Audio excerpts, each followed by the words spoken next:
Hey everyone, welcome back to Peace of Mind podcast, where we take a peace of mind to achieve peace of mind.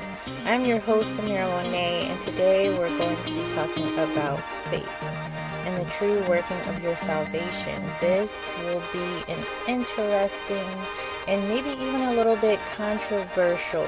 So if you're interested in this topic, please stay tuned.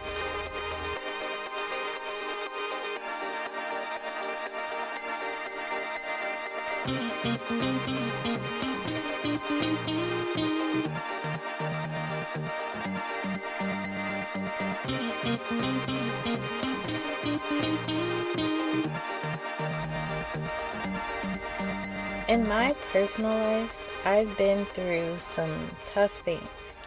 At a young age, I was sexually assaulted multiple times by different people. I had depression, and I really didn't know it. In college, I started to have crippling anxiety attacks. I would literally be on my dorm room floor gasping for air. And for the most part, I hid all of this from everybody. But through it all, I went to church, grew up in church, prayed several times for God to take this sadness away. Hands were laid on me, all of that good stuff, and I felt good for a moment, but then it was right back to reality. I felt like nothing was changing. I mean, I was even a good kid, quote unquote. I didn't curse. I brought my friends to church. I tried to teach them about God. But my mindset then was, okay, if God is perfect and He's not taking this burden away from me, then maybe I'm doing something wrong. Either I don't have enough faith, or I can't hear Him clearly. Maybe I need to have a deeper relationship. Maybe I really need to be in the Spirit more. I just felt like I couldn't blame God for the pain that I was feeling. But eventually, I just became tired of it. I mean, God was not working, and this pain wasn't going away. How could He love me and let me suffer with these flashbacks and these triggers? I couldn't even hug people for too long. I hardly wanted anybody to touch me. I've also heard several times that God was my counselor, that I didn't need a counselor or a psychologist, but I was suffering and I felt like God was not helping me. I say all this to say our model for finding peace is broken. Our understanding of how God works is a little bit skewed. God could very well solve all of your problems with one word, but that would make every Bible story a little bit boring. So I found that God works with those who work, those who have a relentless attitude to get what belongs to them. This is a universal law, not just with healing, but with anything. He wants you to obtain and maintain the blessings that He has for you. He wants you to appreciate the glory of victory. So back to my story. I was a bit suicidal and I was ready to rid myself of all the pain. And in the right moment, someone said to me, God won't put you through anything that you can't handle. Now, this was the moment my mindset changed. That was the moment I decided to fight for my own life instead of looking for a savior. I needed to fight for my own salvation, no matter what that looked like. Little did I know that this fight it would change my whole entire life. It changed my relationship with God. It changed who God was to me. It changed how I looked at the world and how I viewed people. And it just opened my eyes to a new way of life. So I want to talk about the story of the woman with the issue of blood. So she's a very good example of this fight. No one could help her during that time. There were several doctors, several opinions, several treatments, and years, they said 12 years of suffering. She had every single reason to give up. In this story, a lot of people focus on the healing part when she touched Jesus, but the true lesson is in her attitude. So, years and years of being sick, she hears of this man who is miraculously healing people.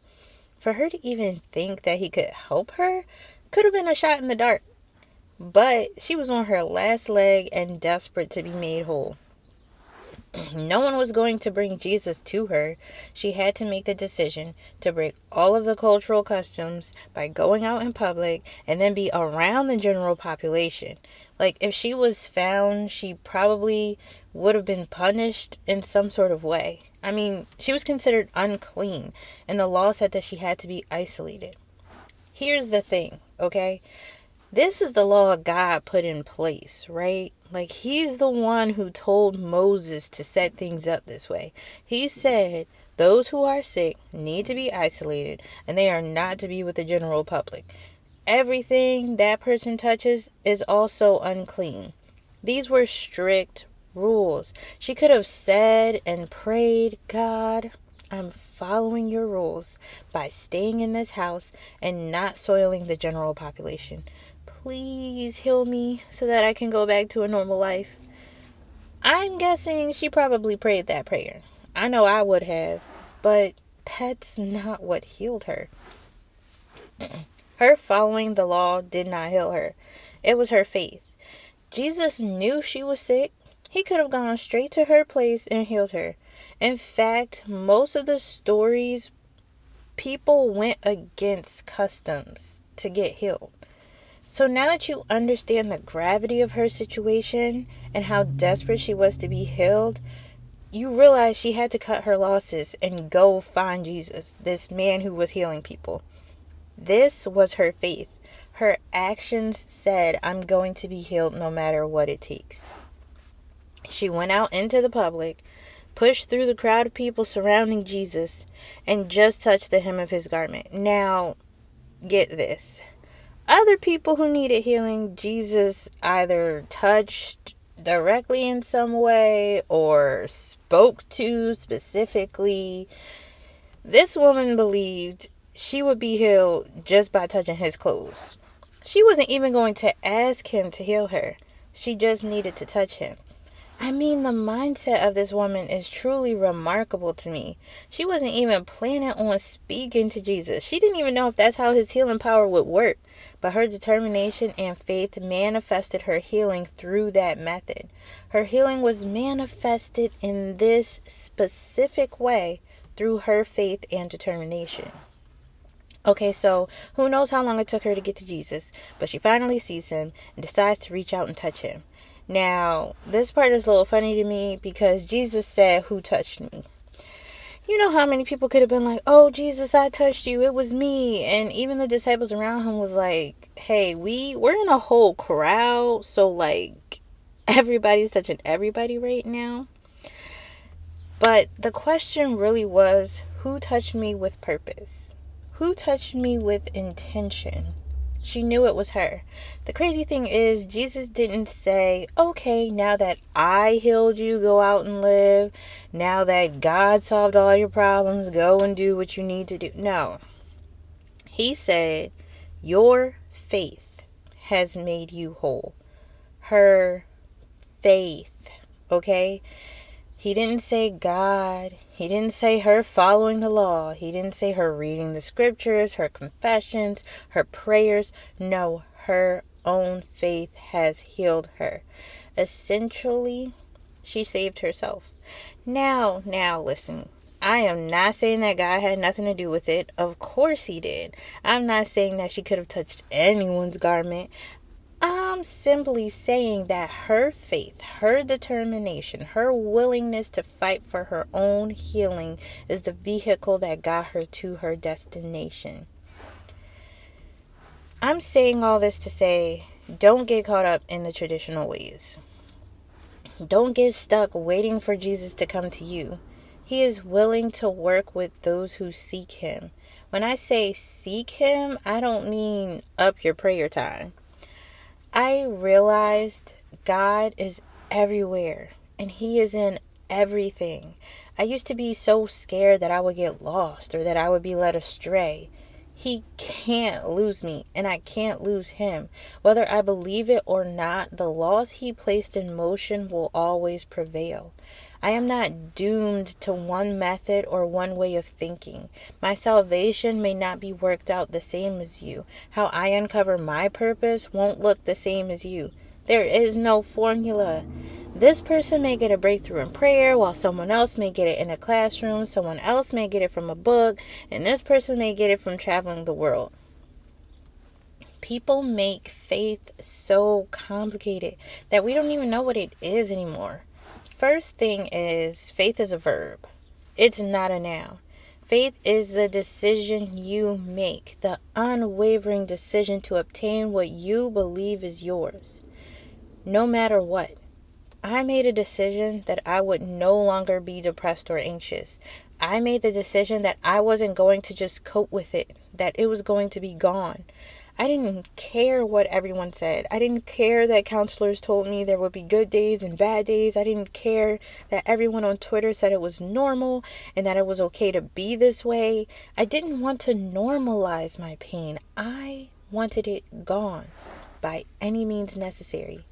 I had to put in the work, okay? I bought numerous books. I studied psychology. I read case studies. I looked into the causes of it. I pushed myself in uncomfortable situations. I learned what worked for me and what didn't. I watched video after video and worked relentlessly to understand myself and how to be better.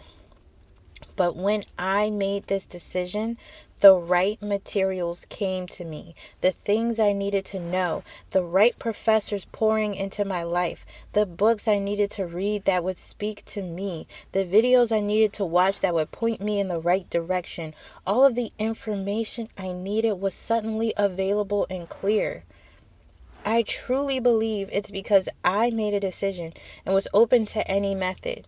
See, when you're open, then God can get it to you in the best way. He can get you the answer in a way that will speak to you, in a way you can relate to, in a way that will help you individually.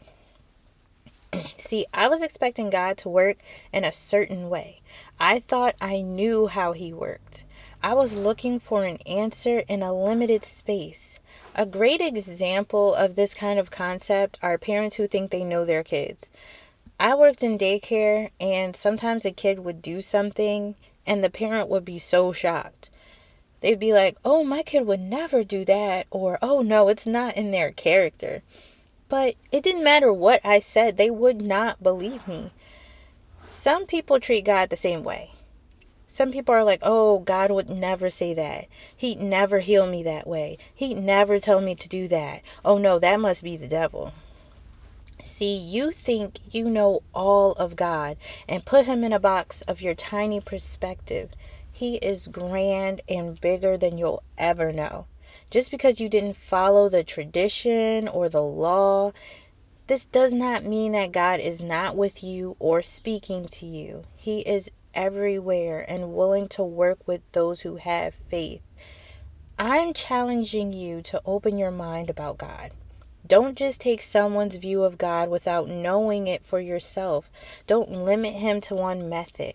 Learn to trust yourself, trust your curiosity, trust your instincts, because they're God-given.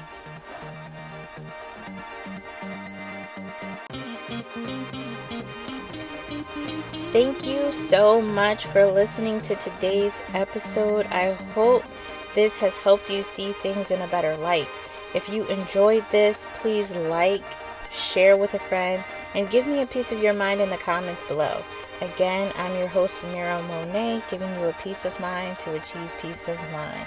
Until next time, I'll see you. Bye-bye.